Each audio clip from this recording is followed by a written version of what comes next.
You never know what someone's going through in their day to day. Made me reevaluate myself. He was sick. That's all. Block this out. You lose yourself, but then you become the person you didn't want to become. But seriously though, it is completely in your hands.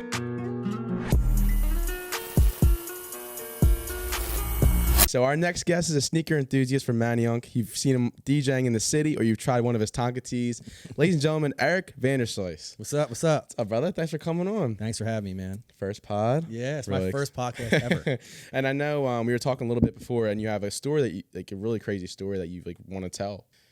So I kind of just wanted to tell my story, how I became a DJ, because no one knows. Yeah, no one. And so like, yeah, so like you showed love on Smooth's Pod, and I've seen you around. And like I know I was at Xfinity one time, and you were actually with Eddie, DJ N9NE, for people who don't know Eddie. And I recognize you from social media because you guys all show love to each other. You all playing it with each other. And like at all the different bars, and I was gonna say what's up to you, but I wasn't sure. Why didn't you? I don't know, man. Am I not approachable? No, you are. No, but like I'm kind of new to the scene, so you know. But like, dude, you guys are so amazing. Super welcoming, just like really good people. That's the only people I surround myself with. Yeah, and you and Eddie and Austin said the same exact thing. You know, I feel the people you keep in your company is a reflection of you. Absolutely. So if you bring in negative people to obviously we all have negative tendencies, but I feel like the people that you keep around you is a reflection of yourself. So my circle is so small. On a daily basis, I talk to Eddie and Smooth every day. Yeah. Today on my way here, it's my friend A-Run's birthday. So DJ A-Run, what's up? Yeah. I called him for his birthday, and that's one thing, as I feel like when I get older, my relationships with people and your path is going a different way. Like A-Run's not really DJing too much anymore. He's on to another career. So I don't get to see him as much. Right. Cause he actually has a job, so it's, as you're coming up in the scene, you'll notice that as well. Your closest friends are the people that have the same schedule as you. Right. So like dating has been super hard for me, dude. Especially when I had a day job and I was DJing. But anyway, like I said, the reflection of yourself. So my circle is so small. So like, me and Nine, we talk every day, whether it's just a text to say what's up. It's awesome. Like he's sick right now, so I checked on it and I'm in on him today. Yeah. And Smooth every morning will FaceTime me or just say good morning, Pop. Yeah. Like he's dude. When I had him on the pod, because like he's such a quiet dude. He's a man of few words, but he just has such a big impact, and it was so good talking to him. But I want to dive into your story as well. I know people really haven't had a chance to really learn about you or really learn where you came from. And I kind of fly under the radar a little bit. Yeah, but I mean, dude, like I was just scrolling through your Instagram and I saw a few things that I want to touch on. And most to start off, so where are you from originally? Well, I actually grew up not too far from here until I was about 10 years old. I grew up in Port Richmond. I'm old. I just turned 39, but my dad had one of those cool vans with like the TV. And you put Nintendo in there, a VCR, if you guys remember what that is. We had one of those in it. It was stolen 3 times out of front of our house. The third time, my dad put our house up for sale, and we moved to Bucks County. So I lived in Bucks County from 1991 until 12 years ago. I moved to Manayunk. Where'd you go to high school? I lived in Croydon and went to Truman. Okay. Nice. So there I played. I didn't play football in high school because you have to practice in the summer. Who the hell wants to do that? Yeah, it's tough. So I only played golf. You're a golfer? Yeah, big golfer. Hell yeah. And that's another thing that you can do with your DJ friends, as I have learned. Like DJ Scooter, shout out to him. Ryan Michael, if you guys know his government name, but I golf with him on the regular. Courtesy, Kurt Gibson. Kid is literally Happy Gilmore. Yeah, I think we just followed each other on Instagram the other day. He's incredible. He has a cool story too. If you get a chance to talk to him. Yeah.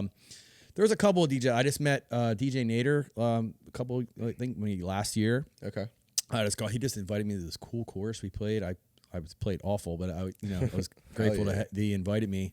Yeah. But you'll notice a lot of your DJs are golfers because we have so much free time Monday through Wednesday. Exactly. Yeah. So it's great. And so is DJing your full-time job right now? Yeah. So I'll dive right into that. So I'll never forget this story. Shout out to my brother Eddie, DJ N9NE. Yeah. I went into my boss's office and I was like, listen, man, I'm uncomfortable coming to work every day. This sucks. you know, with my DJ schedule and everything, I was like, this sucks, man. I was like, I want to come to a job that I like to be at. Yeah. So he's like, well, it sounds like you're putting your 2 weeks in. I was like, that was my goal of coming in here. Yeah. And he's like, hold up. Like, we value you. That's why we brought you on the team. Because they were fast tracking me to like a supervisor role. So like, which I knew, but I need to learn like a lot of things. There's a lot you need to pick up. You can't just be pushed into that position. Right. So I was like, he's like, give me a week. Right. And then I was like, all right. I'm bullshit you, Kev. Like 30 minutes later, 9 calls me and goes, you want to be part of the Phillies this year? Oh shit. And I was like, shut the fuck up. I was like, you won't believe what my day has been like. Wow. So again, me listening to the universe, I said, fuck yes. Yeah. So I was like, I'm probably going to be so busy that I won't be able to handle a job. So I called my boss and I was like, hey man, just got the call of a lifetime. Here's my 2 weeks notice. Put my 2 weeks notice awesome. in. That's sick.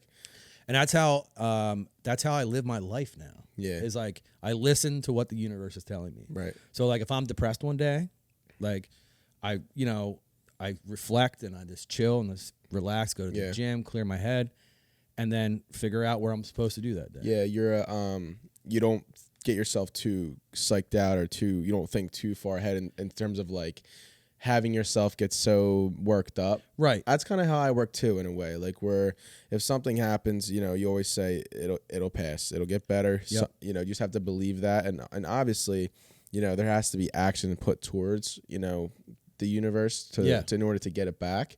But, you know, having that mindset to where you believe that it won't, like, this isn't your forever issue, that it will get better is ultimately like, what does lead to it not becoming an issue anymore. Yeah. So, you know? One thing I will say about what fueled my fitness journey is I use the gym as a therapist because that's only $20 a month. Yeah. Instead of, what gym do you go to? I go to LA Fitness in Andorra. Okay. But during COVID, I went to Edge in Plymouth Meeting, so it was the only one. Yeah, I go to my buddy's gym out in downtown. Like I'm really into going to the gym. Yeah, and that's awesome. Yeah. Like I'm real big into it. Shout out to Mike Lowry. Me and him talk about working out every day. That's another homie. It's in my circle that I talk to every day. Yeah, he's a good dude. I know he was on this podcast. Yeah, friend of the pod. So it's so funny. It's like, you know, you had Mike, then you had you had 9 first, and then like last year. Yeah, 9 was a while ago. Yeah, and then you had my boy Mike, and I was like, I noticed this wall thing. Yeah, I was like, wait. Yeah. When I saw Smooth and Nines thing, I was like, oh shit, it's the same dude. So it's funny how this all came about. Like it's like one circle. It's because I firmly believe in like kind of the same as you. Like I've been coming across, you know, the great people lately, like with Mike and like always showing a level on social and you know, even 9 have really helped me become like improve as a DJ because where I was last year was not where I'm at this year. And you know, even like Smooth, like seeing his tailgates and seeing him around, I'm like, I'm gonna learn more about these guys and see what inspires them or what pushes them to do what they specifically want to do. You know, and I also, you know, we have a lot of things in common. You know, we love to DJ, we love to play. You know, so why not be able to, you know, pick your brain, see where you guys, you know, operate and why you guys are where you're at. You know? It's funny that you said that because like we all have a lot of things in common. So like me and Lowry we talk about the gym and working out all the time. Yeah.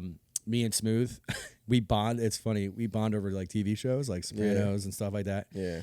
Me and 9 love hockey. So like we talk about hockey, playing NHL online. Yeah. Then I have like DJ acquaintances, and you know I say acquaintances because they're not in my circle. People but you come across. Yeah, they're homies. You know what I mean? Yeah. Like K-Fry, me and him will talk about sneakers. Every time we meet up, we don't talk about music. We don't talk about anything else but sneakers.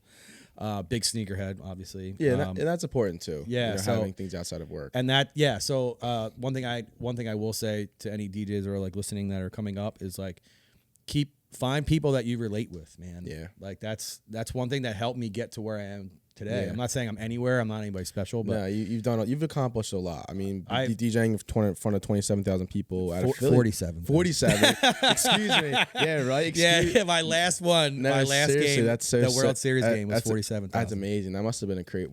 How was that experience? So I've been getting asked that so much, and I'm pretty sure 9 and you know can attest in Hollywood. We were the top. We were the 3 that got to do the home games, which I think I thank 9 like 3 times a week because he literally changed my life. Yeah, and it's a euphoric experience. Yeah. It's undescribable. Yeah. Like, yeah, it's awesome. Like we all play the same song for the Rally Towel video that started with the NLDS. And Zombie Nation. Yeah, you know, because the director of our show, it's called a show. It's a production that we do. So we have a director. You guys have producer. the piece. I saw you got the earpieces. And yeah. So we have to have that on all times because we have a producer and director in our ear. And he's real old school. He likes Zombie Nation, Tsunami, like these older pop. The ones that work. Hits. Right. Right. So Zombie Nation was our song. Yeah. Right? Hell yeah. So actually, shout out to Rick Wonder. I played his remix once during the NLDS, and he shouted me out. So shout out to him. That's pretty cool. Yeah, I never met Rick, but his rendition of Zombie Nation went off pretty well. But playing that song, right, and watching, like, I don't know if you saw the Instagram video, but if you could post a clip of it, of me playing that song. Nine got a great video of them spinning the towels. It's like euphoric. It's literally, it's like everything you want as a DJ, like having people listen and love your music, you know. Picture, like, you know, it's corny as it sounds, when you meet the girl or significant other of your dreams, you get this like butterfly, like kind of like weightless feeling. Right. It's that. That's so sick. Yeah, man. dude. And listen, you didn't start off as a Philly DJ, right? No, I did not. Okay, so talk me through. All right. Where was your first gig? Where did you start? My first gig, Tiki Bob's. That's way before your time. It's right next to where the Winston is now. Yeah. The Winston was McFadden's, and that was Tiki Bob's. I was 23 years old. I don't even know where he is these days. With this guy, DJ Cuervo was his name. DJ Cuervo. Okay. He actually taught Reed Streets how to DJ as well. So he was showing me the ropes. I was a breakdancer in this club. Really? Right. I started up breakdancing when I was 18 in high school. I was going to an underage club. It was 18 to 21 up in New Hope, and I saw these kids breakdancing. The 1-2 was from my high school, and I was like, dude, I'm going to learn how to do that. So next week, I'm going to get in that circle. I'm going to do something. Hell yeah. Beginning ages of YouTube, I went on YouTube, and I learned some stuff. I went in. The guys that I knew were like, holy shit, like, Eric, you're a breakdancer. You're nice with it. I wasn't Tonka. I wasn't Tonka then. Yeah. And I'll tell that story. So I'm breakdancing in this club. I'm getting paid to breakdance, dance with girls, and give them shots all night. I was called the party boy. It's a great gig. It was great. Friday, Saturday night, I was getting paid. Back then, I was getting paid $120 a night. Yeah. And back then, that's like, it was a ton of money, right? Yeah. I was living at home. I was living life, man. Yeah. You know, 100%. we had an in-ground pool. It was great. You guys want to go swimming? Let's go. Yeah, right. It was like the Bring perfect. all the girls back. Yeah. So it was a cool moment of my life. That's so awesome. this guy was like, show me how to DJ, because I actually got injured learning windmills. If you don't know what a windmill is, when you're spinning on your back, you come back. Yep. So I'm injured, so I can't dance at the club. So that I'm more involved with the crowd, just like, you know, handing out shots, dance with these chicks. Like, my job was literally to dance with girls and give them shots. So I could still do that, you know. Yeah. I just couldn't break dance in front of the crowd. So the DJ, I told him, I was like, yo, can you like show me like a little bit of things? Since I can't break right now, I can go DJ like a breaking battle. Like, that'd be fucking sick, right? Yeah. I knew all the break beats. I was like, can you show me how to mix records? Yeah. And I was a drummer growing up. Like, I had a drum set. I played the drums for like 10 years. My dad made me like learn how to write the music, and because I played the snare drum in middle school, so like I knew how to read music. So you had an idea of music. Yeah. So I knew how to write and read music. Yeah. So being a drummer, I was like, I learned how to keep time. So if you ever watch me DJ, I'm tapping my foot all the time. Like, I'm hitting the bass marks with my foot. Okay. It's just the natural habit. Yeah. So he would invite me over to his house in Cherry Hill, and I would like learn how to beat match, which came so naturally to me. Yeah. So one night he called out of work, and my brother was managing the bar at the time, and he was like, yo, we need a DJ tonight. Can you play? And I was like, back then they had bar books with CDs. Ooh. So were you ready?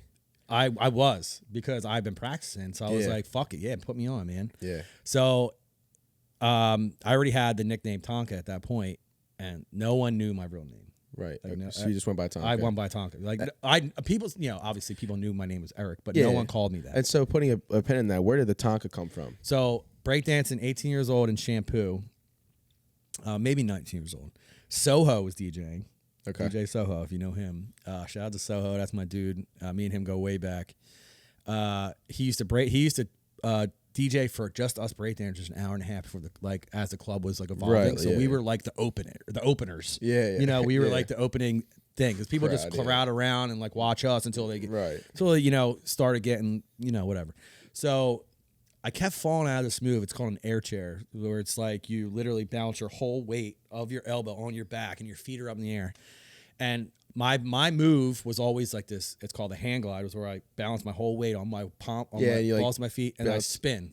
Just on my hand. So there's got to be footage of this somewhere, right? There is. I was actually on Late Night with Jimmy Fallon breakdancing. Oh, really? Hell yeah. Yeah, so that's another cool story. I have a lot of stories. You got a lot of experience, man. Yeah, so I kept falling out of this move because I was trying to like spin into this air chair. And my buddy Ricky, shout out to Pretty Ricky, he was like, bro, he's like, it looks like it hurts. And I was like, nah, man, I'm good. Yeah. He's like, you're indestructible like a Tonka truck. Oh. It literally stuck. Like everybody called me Tonka from that day on. Oh wow, crazy, bro.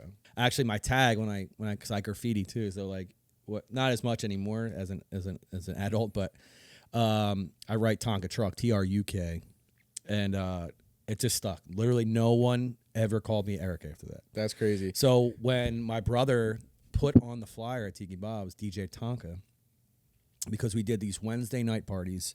It was a beat the clock night. Drinks started at $0.25. Wow. So I think it was $0.25 or 50 cents. But Nine used to be a patron there before he was the DJ.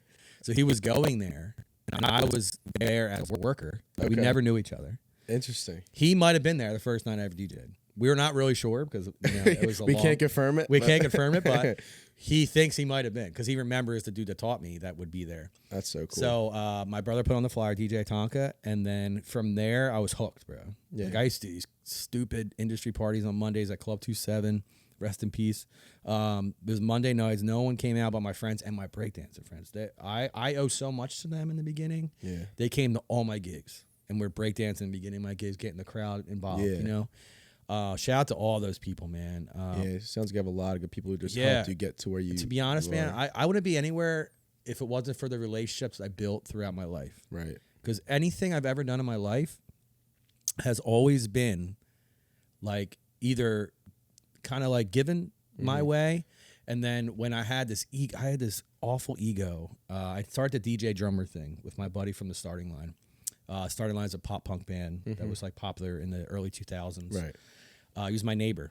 So when his band kind of like came off and they were like not touring anymore, Travis Barker and AM were huge. And this is when I just started DJing. I was DJing at Riverdeck, all these places.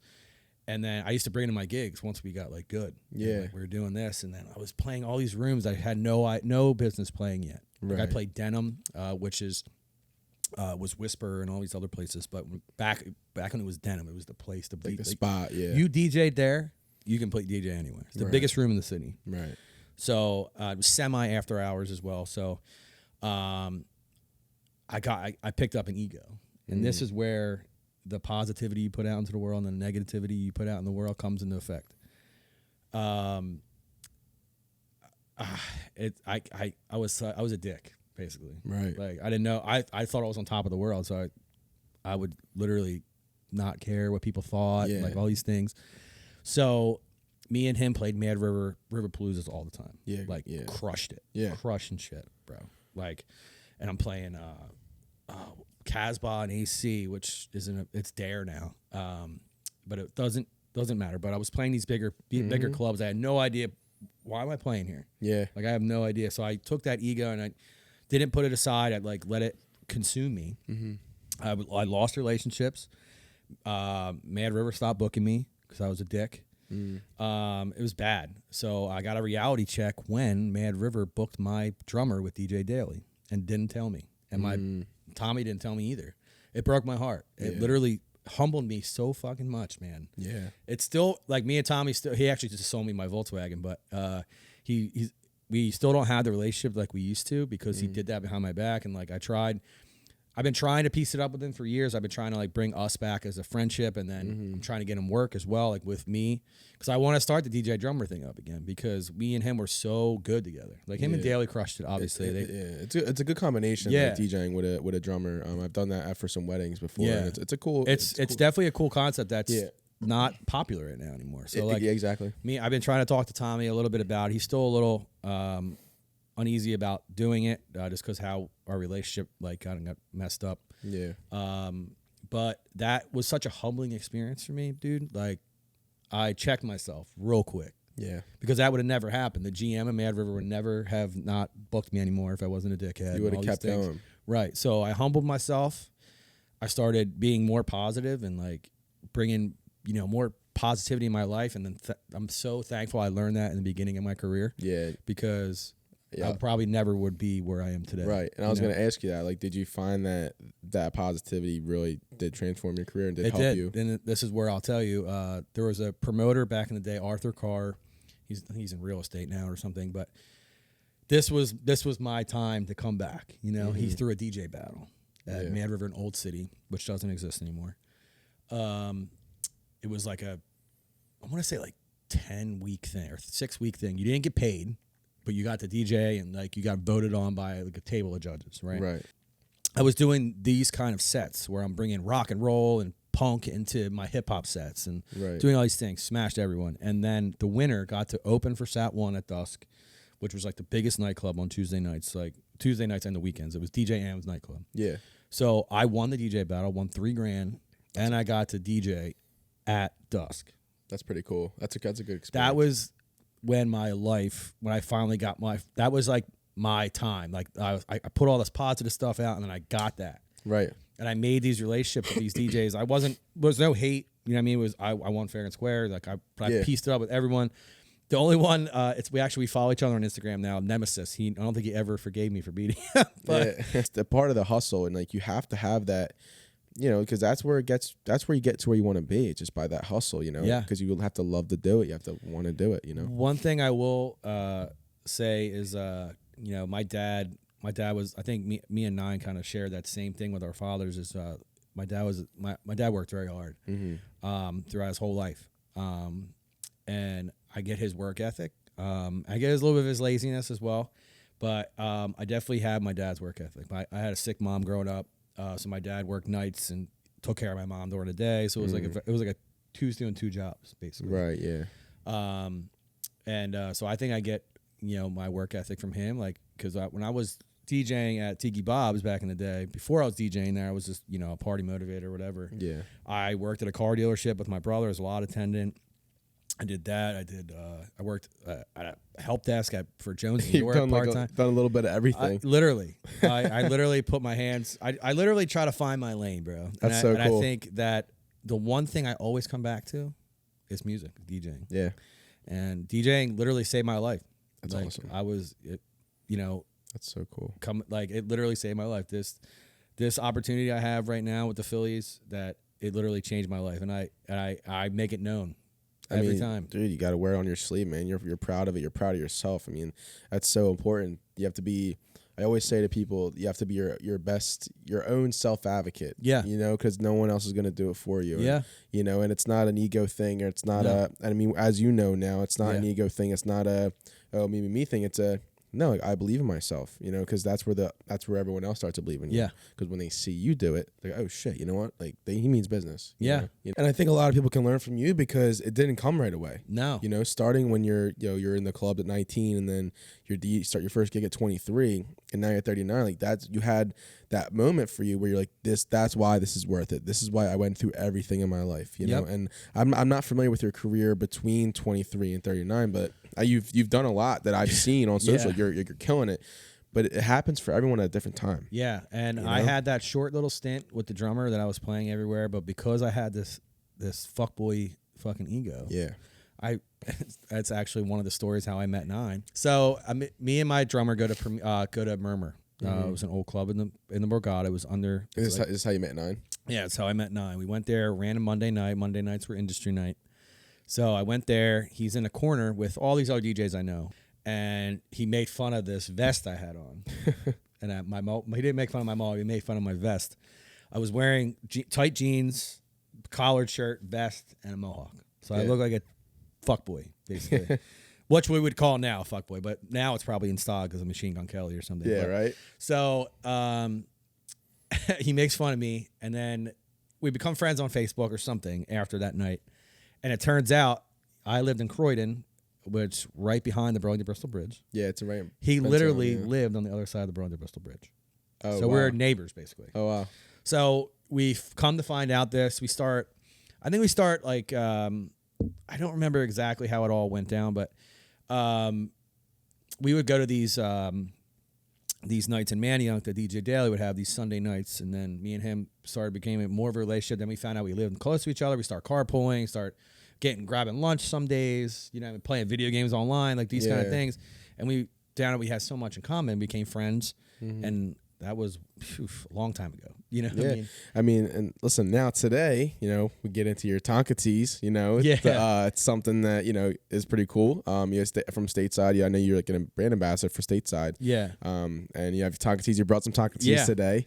So it's funny how these relationships kind of work. So I shouted out, like, it's kind of how, me and Nine, we would talk on like social media. Social media literally got me involved with Surfside, Stateside, Surfside. So I started this hashtag once I found this delicious beverage, and I called it Surfside Summer, this beginning of the summer. Yeah. I'd blast them. Every time I had one, blast it, and they would share my stuff. So one of the reps reached out and was like, yo, thank you so much. Like, it's amazing the draw, like the little bit of following that you have. I only have like 4,000. I only have like 4,000 followers. Yeah. I don't have a lot. Yeah. I actually, at this time, I only had like 3,500. The Phillies and social media kind of pushed me over the 4K mark. Thank God. I'm organically growing. But me and Smooth are at Uptown during SIPs. Yeah. And shout out to Alexis, the GM of CCG Life. So like Tradesman's, Ubon, all these places. Yeah. She put on the sign Surfside Summer with a hashtag. Oh, hell yeah. So I videoed it, put it on Instagram. The next day, the one of the reps from Stateside was like, what's your address? I'm going to send you a care package. And I was like, okay, I kind of like where this is going. Nothing happens. So I'm like, okay. And then I did it somewhere else. I did Surfside Summer, and the picture was sick. And he hit me up. He's like, yo, sick pic, whatever. And I was like, yo, what happened to this care package? He's like, yo, it never came. And I was like, no. So he's like, give me your address one more time. Gave him my address. I had 3 cases of Surfside on my doorstep the next day. Oh, yeah. Crazy. And then the care package finally came. It was, 2-liter Stateside vodka bottle, this hoodie, Surfside tank top. And then that was kind of like how I got started with them. And then they brought me in for a meeting, and we were like, hey, we want you to be a DJ here. We want you to DJ here and like promote parties and stuff like that. That's awesome. And then the Tonka Teas happened by accident. Everyone thinks the Tonka Tea is Surfside. It's not. It's black. They're Stateside's black cherry vodka soda with Surfside. Only like a little bit. So when I did my first party with them, I think it was the 26th of November, we had Tonka Teas. We sold 54 of them. Oh, nice. And they were like, holy shit. Yeah. Because the place only holds 60 people. Yeah. So it's like... It's a little spot, but pretty it's really much beautiful, though. Beautiful spot. Pretty much, that was one per person. And people I didn't even know. Yeah, were buying these. And they were like, holy shit, dude. Yeah, it's the power of the momentum, the social media, the pushing it. People kept seeing it. So now, people that I don't even know are tagging me in Tonka Teas. That's awesome. So hopefully, Stateside, if you're watching this or listening to this, can we just try it? Let's just make it and see what happens. I'll take it a step further. Let's film a pod at Stateside. Yeah. Why not? We do get Tonka Teas. We'll film a pod there. Yeah. Why not? I mean, I can set that up for sure. Yeah, maybe if I know one of your next guests, we can host it with you. We can plan it, figure it out. Yeah.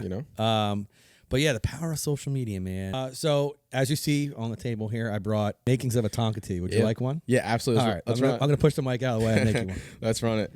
So, okay. So you said that it's not just an ordinary. No, it's not. All right. So real quick, for the people watching and listening at home, if you're in the Philadelphia area, at Stateside, you can get black cherry vodka soda and Surfsides, which is it's iced tea and vodka infused. Okay.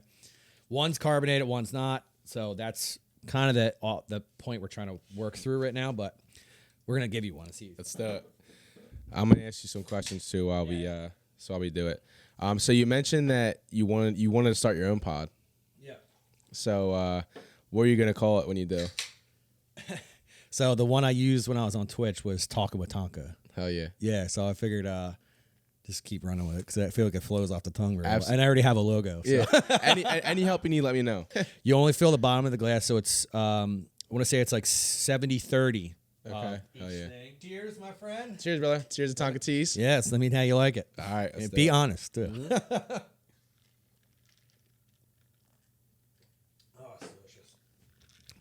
One sip, everyone knows the rules. Yeah. No, it's good. It's different. It's like a. So I drink. My neighborhood, my northeast neighborhood, we drink Twisted Tea Lights. Yep. It's like this. I feel you. I love Surfsides. It's like a Surfside with a little bit of like the seltzer in it. I think it's good. Yeah. I think they're really good. So what I was going for, me and Smooth, we have these like get-togethers on Mondays where we watch football, grill, and everything, and just like unplug kind of. Yeah. Like you'll see us post, us grilling or something like that, but we unplug. We don't have none on our phones. We have this big thing. It's called Hang Up and Hang Out. Like I like that. Yeah, because that's what I said. With one thing about my friend group is we hang out all the time. Yeah. And that's why it's so small. Because if I had like 10 million friends, yeah, you don't make time for everybody. You know what I mean? Dude, you just can't. I mean, especially when you're like the older you get, the more you realize like that you can't please everybody, like you said, and that it just gets out of hand. Just like just trying to keep relationships with so many people. Like eventually, you start getting focused on. That's why your circles are bigger when you're younger because you're not as focused on anything. Right. You're going through. Life's kind of given to you. It's like you have your sports, Yep. You have schoolwork, you have to go home, and then when the older you get, you have to start figuring your shit out, your career, your passions, your future, everything. Yeah. And so you really start to cherish the people that make it possible for you, or the people that are in your life, and you're focused on so many other things that you can't really keep a big circle. Yeah. So me and him are hanging out. I as a housewarming present, I brought them a case of Surfside and variety packs because I got them for free one night because I did an event with Stateside at JJ Bootleggers. And I was like, Bootleggers is fun. Yeah, dude. My friends go there all the That time. was my first gig post-COVID. It was wow. crazy. I did a couple during COVID, too. Yeah, no. Dude, I played a lot during COVID. I'm whispering it. So it doesn't exist. Yeah. But I was like, yo, let's try like mixing my black cherry with Surfside and see what it tastes like. That's sick. And everybody's down, so I tried it. And I think Shields, it's Smooth's roommate, called them Tonka Teas. That's sick. I think I want to say Shields kind of helped me create the name, and then that's when it was kind of born. Like, yeah. So I ran out of black cherry because that's how many we make. I have Surfside for days, but I mean they're absolutely delicious. At Stateside, any party that I throw at Stateside, these are $9, which is a steal. It's banging. Because at Surfside at Xfinity is $14. Yeah. So thankfully, I know a bartender there. Shout out to my bartender friends. They'll make me a Tonka tea for the same price as one, which is great. Yeah. Shout out to Joe Man, Joe McHugh.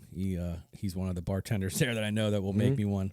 You might know his brother Chuck, the McHugh brothers. So yep. I've gotten close with. I've met J. Roy. I got a yeah. with J. Roy. So me and J. Roy was a part of a company. He's still a part of it. Schaefer Sound. They gave me my first big gig. Cavanaugh's River Deck. Oh yeah, that was my first big gig post. Tiki Bob life. That's awesome. I'm actually looking to play there next summer. I think it'll be pretty cool to play there. Yeah.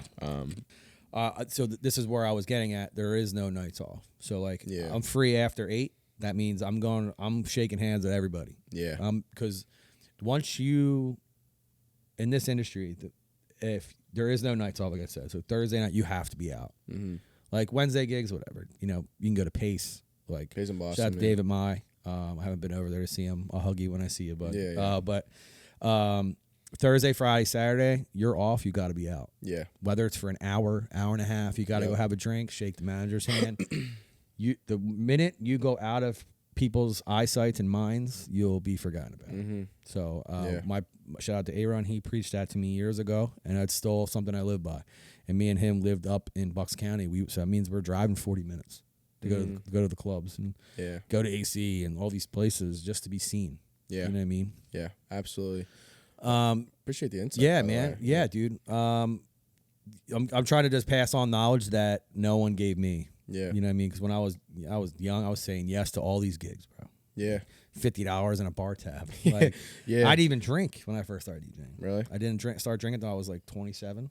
Really? Like, real late. Yeah. Wow. Good for you. I mean, I whenever it's a big gig, I always I pace myself, and I don't, if it's a bar I'm comfortable at, like a Celtic Cross in the Northeast, like where it's like my crowd. Yeah. I have a good time with them. Yeah. But it's something like something that's bigger or better. I don't. I know you had a crazy weight loss journey. Yeah. How much weight did you lose in 70 pounds. In what amount of time? 2 years. Wow. Good for I you. know people think it happens overnight. It doesn't. No. No. I started this. My buddy was on this diet. Me and him started a hockey league together, a foot hockey league in South Philly. Mike Alfonso. He started this diet where he's eating like wings and cheesesteaks without the roll and all this shit. And I'm like, bro, and you're losing weight? And he's like, yeah. And I've tried all these diets and it wasn't working. And I've always been athletic. Even chubby, I was athletic. Yeah. Going to the gym, I was always a gym guy. And I was like, tell me what you eat on a day. And he's like, bacon, eggs, and sausage with extra cheese and all these things.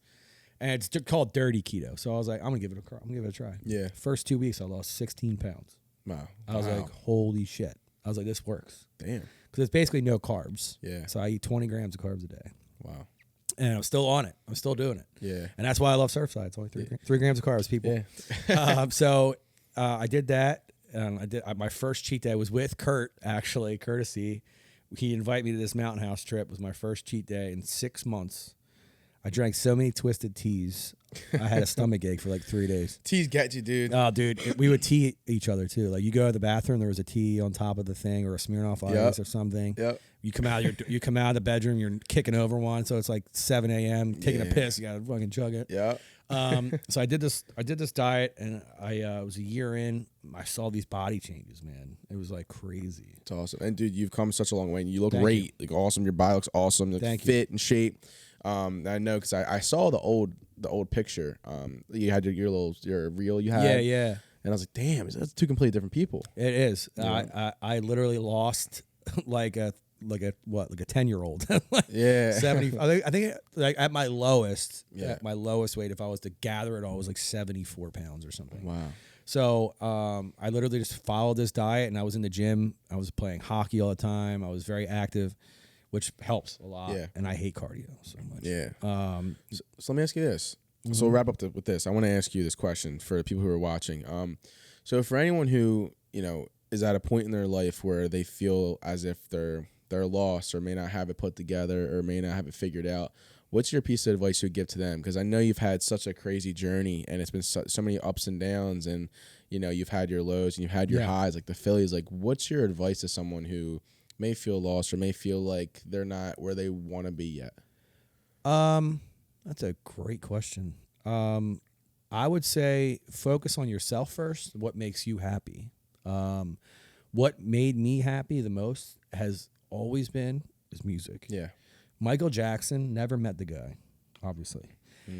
Taught me how to dance, taught me how to appreciate music, how to get in touch with music, how music can move you. Anytime I'm sad, I put on Michael Jackson Spotify radio. That's awesome. And I used to perform dancing concerts and singing concerts for my family growing up. Really? Because Michael Jackson literally taught me, like I said, how to dance, how to enjoy music, how to make music feel you.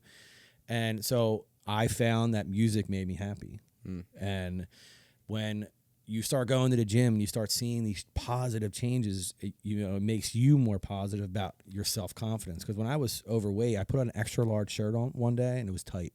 And I had no self-confidence. I lost it all that day. That day I put that shirt on, I was like, it was brand new. Wasn't shrunk, nothing. Yeah. Put it on, it was tight. I was like, it's time. Like, I have no self-confidence anymore. And I started losing weight. And I'll never forget, we were at Vesper Day Club, and he was like, I can't pay you to keep your shirt on now. Yeah. Yeah. And I was like, yeah, man, I worked hard for this shit. And like, I'd post so many shirtless selfies that people were making fun of me. And I was like, make fun of me all you want. You're like, I worked hard for this. I'm showing it off. You're proud of yourself. You're big facts. You're proud of yourself, and you absolutely should be. One thing I will say, like how you were saying, you want me to answer this question, is find what makes you happy and don't stop anything you're doing until you feel happy with yourself and where you're at.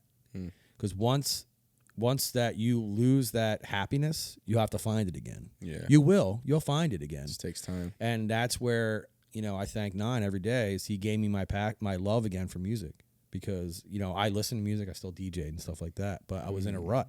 Hated my job, hated my life. This sucks. I was single. I was like going through this alone. Actually, I was in a going through a breakup at the same time. You were in a complicated situation. I was very complicated, and he gave me a rebirth into music. And I'm gonna tell you, Kev, right now, I'm in the most happiest part of my life right now. Hell yeah. You know what I mean? Hell yeah. Yeah, I mean, I work 3 days a week.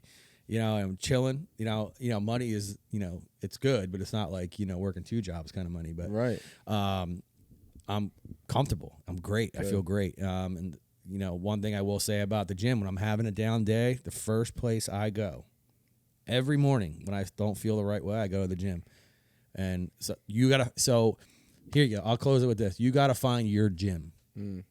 Yo, your so the place would be the gym. Your happy place. outlet. Yeah. My outlet is music. So like, you got to find those 2 things, and you got to find like where you feel the happiest, and where it can bring it all together. And like I said, music, man.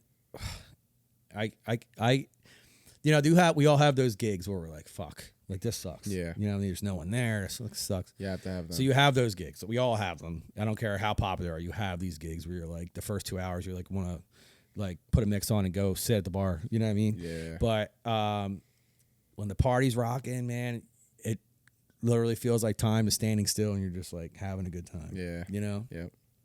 I'm so, you know, just thankful with my life. I'm creating new connections every day. I'm so happy for you, and I'm so glad that you've reached the success you have, and I'll cheers to that. Cheers, man. Cheers. Cheers, man. Yeah. Thank you for coming on the Loft. I appreciate you coming. Thanks for having me. Absolutely, and hopefully you guys can take something from this episode. It was a great episode. I had a lot of insight from it, and you know, seriously, take something from this. Take something from Eric. I mean, yeah.